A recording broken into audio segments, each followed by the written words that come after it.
নমস্কার শ্রোতাবৃন্দ, miss mind audio চ্যানেলে আপনাদের সকলকে স্বাগত। আশা করি পরম করুণাময় ঈশ্বরের আশীর্বাদে আপনারা সকলেই কুশলে আছেন।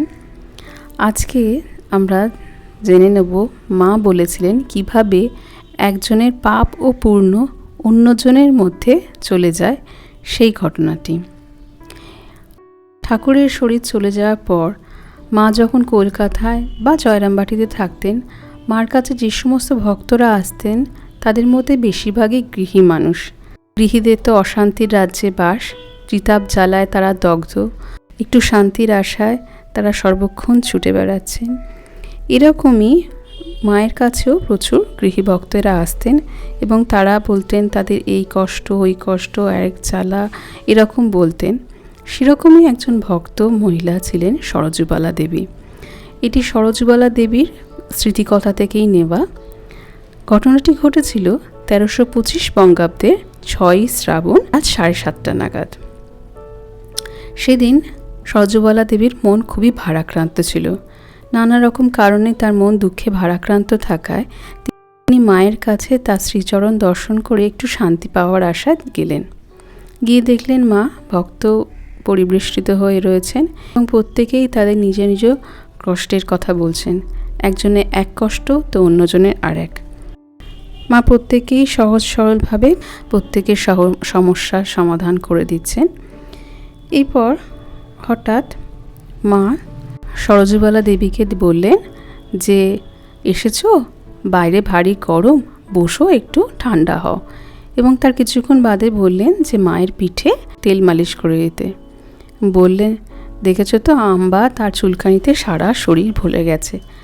তখন সরজুবালা দেবী মায়ের পিঠে তেল মালিশ করতেই যাবেন, এমন সময় ঠাকুর ঘর থেকে আরতির ঘণ্টা বেজে উঠল। প্রত্যেকেই ঠাকুর ঘরে চলে গেলেন এবং মা হাত জোর করে ভক্তিপূর্বক ঠাকুরকে স্মরণ করতে লাগলেন। তার কিছুক্ষণ পরেই উনি সরজুবালা দেবীকে বললেন, সকলে বলে এই দুঃখ ওই দুঃখ, ভগবানকে ডাকলুম, দুঃখ তো গেল না মা, কিন্তু আমি বলি এই দুঃখই তো ভগবানের দয়ার দান। সেদিন সরজুবালা দেবীর মনটি খুবই দুঃখে ভারাক্রান্ত ছিল। উনি ভাবলেন মা কি আমার মনের কথা বুঝতে পেরে এই কথাগুলি বলছেন। এর কিছু কথা বলার কিছুক্ষণ বাদে উনি বললেন যে একজন ভক্ত স্ত্রীলোক ঠাকুরের কাছে আসতেন।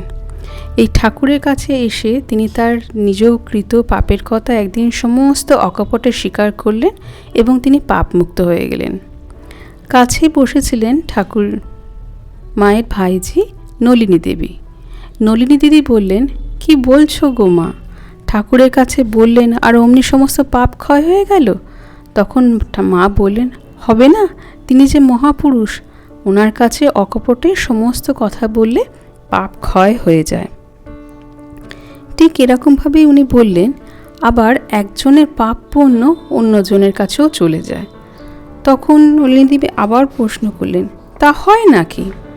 তখন মা বললেন, তা হয় বই কি। তখন তিনি একটা সুন্দর উদাহরণ দিয়ে বললেন, ধরো কেউ একজন তোমার কাছে তার পাপ পুণ্যের কথা বলে গেল। এবার পরে যখনই সেই মানুষটির কথা তোমার মনে উঠবে, তখনই সে তার ভালো মন্দের কথাও মনে উঠবে। তখন এই ভালো মন্দগুলি তোমার মনের ওপর কাজ করবে। যখন এই ভালো মন্দগুলি তোমার মনের ওপর কাজ করবে, তোমার চিন্তার ওপর কাজ করবে, তোমার কর্মের ওপর কাজ করবে, তখনই তুমি সেভাবেই সেই ভালো মন্দেরও অংশীদার হয়ে গেলে। সুতরাং মা বলতেন যে অন্যের পাপ পুণ্যের কথা বা অন্যের নিন্দা আলোচনা করা, অন্যের সমালোচনা করলে ঠিক সেইভাবেই তার নিন্দা সমালোচনা করা, তার পাপ পুণ্য তোমার মধ্যে প্রবাহিত হবে এবং তুমিও সেইভাবেই তার অংশীদার হবে। মা ছিলেন জগতের শক্তি স্বরূপ। এই জগতের সমগ্র শক্তি মা রূপে এসে আমাদেরকে সাবধান করে দিয়ে গেছিলেন যে বাস্তবে নিন্দা ও সমালোচনা করলে আমাদের মন কিন্তু কালো অন্ধকারে আস্তে আস্তে ঢেকে যাবে, আমাদের মুক্তির পথের অন্তরায় হয়ে দাঁড়াবে। সেই জন্য বারবার করে মা বলতেন, কারোর নিন্দা করো না, কারোর দোষ দেখো না, দোষ দেখবে নিজে। তাহলে আমরা জানতে পারলাম যে মায়ের কথার মাধ্যমে কিভাবে অন্যের পাপ ও পুণ্য নিজের মধ্যে আসে এবং সেই ভালো মন্দের অংশীদার হতে হয়। মা আমাদের জীবনে চলার পথে বহু সাবধান বাণী দিয়ে গেছেন, বহুভাবে নির্দেশ করে দিয়ে গেছেন যে কিভাবে আমরা এই সমস্ত কিছু থেকে মুক্তি পেতে পারি।